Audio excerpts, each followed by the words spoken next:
The Supreme Court of Sierra Leone makes a critical decision less than 5 months before the 2023 elections in June. The court threw out an application by the opposition All People's Congress, Member of Parliament and Councillor, to prevent the National Electoral Commission from holding the council and parliamentary elections by proportional representation. Up until President Bio's directive to the Elections Management Organization, the elections were held based on constituencies. The outcome of the court ruling has prompted debate among Sierra Leoneans who support or are against the new voting system. In the court case, the plaintiffs argued that the president's actions and that of NEC were in contravention of the Constitution. The argument continues to say that conditions like war, which made it necessary for a president to invoke those laws, were simply not there. Nonetheless, the Apex Court sided with the defendants who said the recent midterm census made it imperative to use the PR system so no voter is disenfranchised. So let's talk about developments in Sierra Leone. You're welcome to the square. My name is Keminni Amanor. Joining our gathering are Fodie Paul O'Neill Kamara. He's Executive Director, Grassroots Community Development Advocate in Sierra Leone. We also have joining us from Ohio, Abdul Malik Bangura. He's a journalist and media consultant. Many thanks for your time here, gentlemen. You're welcome to the square. Well, my understanding is we only have Fodie. And Fodie, you're the one joining us from Ohio. My apologies for the mix-up. Now, let's talk about the Supreme Court ruling. Did it come to you as a surprise? Hello? Hello, Fodie, can you hear me? I'm not getting you clearly. Are you getting me? I can hear you, and I'm asking you about the Supreme Court ruling. What are your thoughts about it? Of course, the court ruling was the date on Friday, and there has been a lot of controversies around the court ruling. Of course, some time ago, about two months or so ago, 3 months, sorry, the National Electoral Commission, through directives from the president, decided to host the elections, the 2023 elections, through the PR system and the district block system. But, you know, there has been a lot of controversies amongst civil society, amongst the politicians, and there was a lot of problem among between the opposition, APC, and the Sierra Leone People's Party parliamentarians. And that led to the APC taking the matter, you know, filing a motion in the Supreme Court. Yeah. And on Friday, the Supreme Court actually ruled against their filing because of their notion. So definitely that tells us that the 2023 elections will be held through the proportional representation. Absolutely. Now, what I'm asking is, how do you feel about this Supreme Court ruling that dictates that the 2023 elections should be held by the PR system? I didn't get you. Can you please come again? Yeah, I'll say that again. How do you feel about the PR system for the 2023 elections?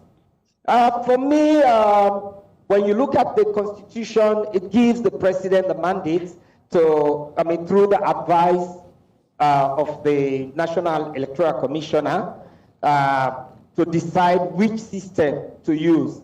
And the reasons profiled so far was that we had not enough time to actually complete the process that will help us hold the elections under the constituency level process. And the reason is that the ECOWAS protocol on elections demands that whatever is happening, whatever processes that are to be in place before elections should be done at least 6 months prior to the elections. But it was not until sometime about 5 months to the election process, 5 months to the election process, that this problem came, because we all know that there was a challenge between the government, the ruling government, and the opposition on the midterm census. And there were a lot of controversies because they were not actually in agreement. But the president went on to say, yes, we definitely will have to hold a midterm census because it is constitutional.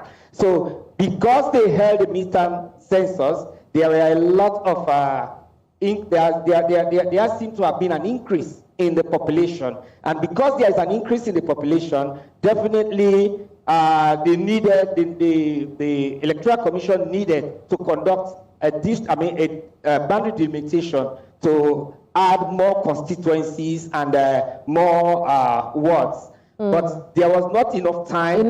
For that. There was not enough time for that. And the only alternative was Section 38A1, as amended in 2001, to host the elections under the PR system and the district block system. So before we go into the controversies, I want us to understand what the PR system is and how it is changing the electoral process in June. What is this PR system? The PR system is like we have the entire country, is like taken to be a single constituency, and that every party or the independent candidates will have a particular quota, a percentage that you need to get during the elections after the voting for you to have a certain number of parliamentarians. With the district block system, the district block system is about the local councils, yes, the councillors. So instead of having ward councillors, this time round, for each party, you have a list of candidates, that you give symbols to, and they should be under the particular district, so that you have a percentage that will give you a certain number of councillors in the local councils. Very well. Now, how is this system of voting different from the constituency voting process? Could you strike out the differences for us? In terms of what you are coming in broken, that's my challenge right now. I apologize for that. So what I'm asking is, what is the difference between the PR system and the constituency voting process for the voter and even for candidates as well? Okay, for the PR system, for the constituency level system, you have constituencies, candidates coming up from constituencies within each district and within each chiefdom. But with the PR system, the parties bring up names as per the number of districts, so that within these districts you have a list of candidates, so that in case there is a demise or death of a particular parliamentarian from a particular district, he or she will be replaced by the next person, who had the closest number of votes. So okay, that's the difference between the PR system and the constituency level. With the constituency level process, whatever happens is that if there is a death or removal or movement of a particular parliamentarian from parliament, to replace that particular individual, they have to do a by-election. I see. So here's how I understand it. This will mean that the political parties will be those standing the elections, because then the Supreme Court says that once the tenure ends in Parliament, so have the constituencies. So there are no constituencies in this election. The party stands the election. If you get so and so number of votes, then it will determine how many people you're getting in Parliament. Is that how it's supposed to work out? Yes, definitely. That's the way it has to work out. Because for each area, you need to have a percentage within the voting population of that particular area, and that determines the number of parliamentarians that you get in that will be ushered in Parliament under your party. I see. On this PR system, let's move on to the controversies and the fact that people have said that it is an attempt by Bio's administration to keep the majority in Parliament. Is that a sound argument? Well, when you look at the country, you have those that are actually in favor of the PR system. You have those that are against the PR system, and you have people who are on the fence. But the thing around our situation actually is about how we educate the masses, because the opposition is saying the current government is trying to use the PR system as an advantage for them to gain more the majority in Parliament and to gain more seats in the local councils. Talk a bit more about how this could play out in Parliament, because then whichever party wins the election will get the majority in Parliament. There are no constituencies. I mean, how does it play out? Okay, with the PR system, the NEC is going to set a particular percentage per district that a particular party will get out of the number of votes, the total votes, for you to get at least one member of Parliament within that geographical and political area. So what is going to happen is, if, like, let's say if you get 10%, then you'll get like one or two parliamentarians. Let's say if you get 10%, if you have two parliamentarians within from your area, definitely if you get 20%, you definitely will have 4 parliamentarians within your area, your geographical area, and that is going to really discuss the issues around smaller constituencies, wherein they had there has been some sort of play around with the figures, and there's going to be another. There's one advantage of it when it comes to the Parliament. The issues around by-elections will be totally over for now until maybe the next electoral timeline. But as long as when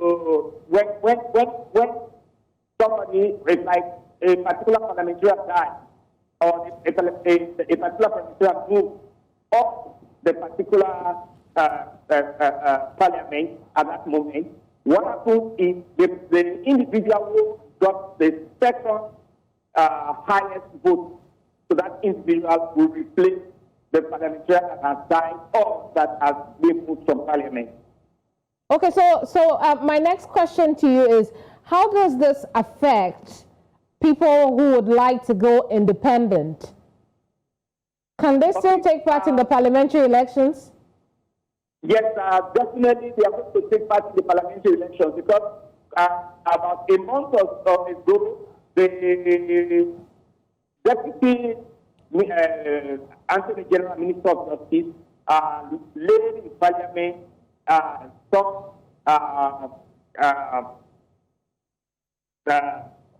supplementary policies, that we are approved by Parliament, that will allow independent candidates to contest this time round under the PR system.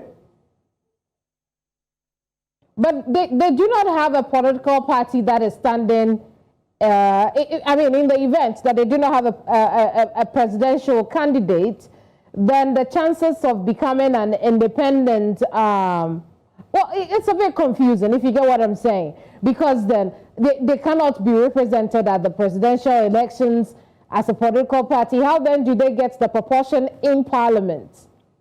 No, if it's like a constituency level election, definitely you don't, the constitution does not allow for an independent president. The constitution does not allow for an independent presidential candidate. It only allows for independent constituency parliamentarians and not presidential candidates. So that's the point I'm making. There is no then any room for them to get a proportion in parliament because they are not in the presidential race, which is now linked to who gets the majority in parliament. No, well, for the independent candidates, they go to parliament on their own, representing their constituencies. But if you are coming from a particular district and you ballot up as an independent candidate, definitely you'll be representing your area.